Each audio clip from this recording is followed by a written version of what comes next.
우리의 인생은 우리 마음대로 되지 않습니다. 왜 그럴까요? 그 이유는 우리의 인생의 주인이 내가 아니기 때문에 그렇습니다. 우리 인생의 주인이 내 자신이라면 우리의 인생을 내 마음대로 살아야 합니다. 그리고 내가 마음에 품은 대로 인생이 흘러가야 하는데 전혀 그렇지 않습니다. 그렇다면 우리 인생의 주인이 누구일까요? 우리 인류의 역사를 이끌어 가시는 분은 누구이십니까? 사람입니까? 인간의 계획대로 이 세상이 움직여집니까? 우리 인간이 계획한 대로 역사가 흘러갑니까? 전혀 그렇지 않습니다. 그렇다면 인간 역사의 주인은 누구일까요? 여기에 대한 해답을 오늘 본문 말씀이 주는 것 같습니다. 에스라 6장 21절과 22절 말씀입니다.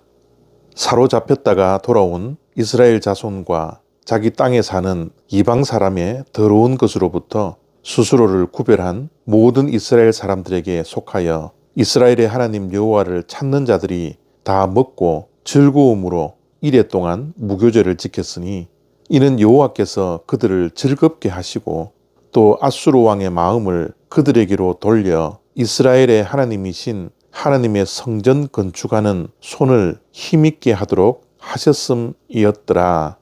아멘.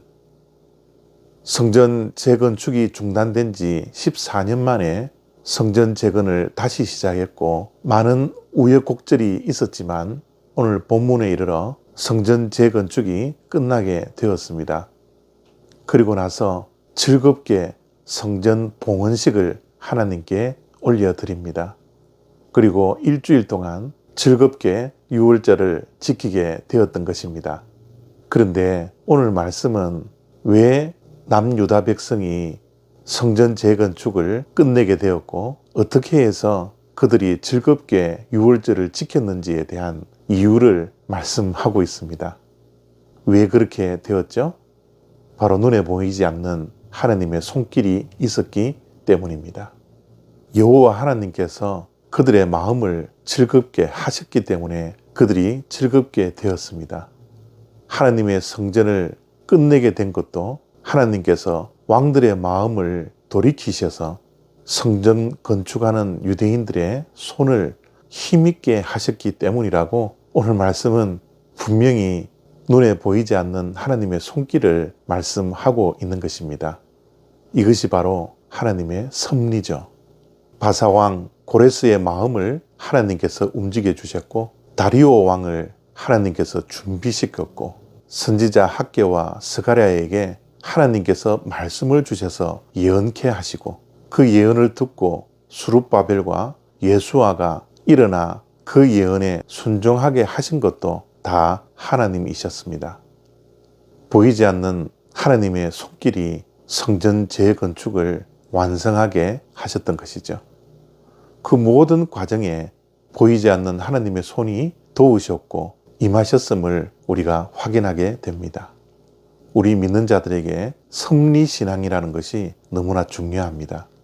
하나님은 이 세상 모든 만물을 창조하셨을 뿐만 아니라 지금 이 순간에도 하나님께서 역사하시고 다스리시고 주관하고 계신다라는 믿음이 바로 섭리신앙입니다.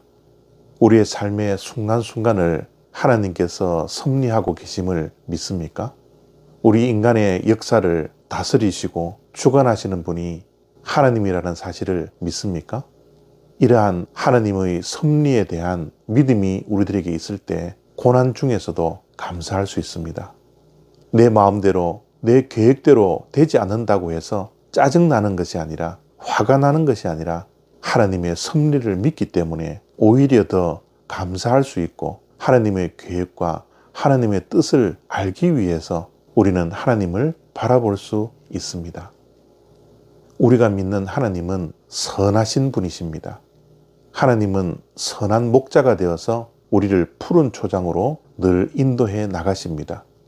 하나님께서는 보이지 않는 손길로 저와 여러분들을 다스리시고 주관하고 계시고 인류의 역사를 이끌어 나가시는 분이십니다.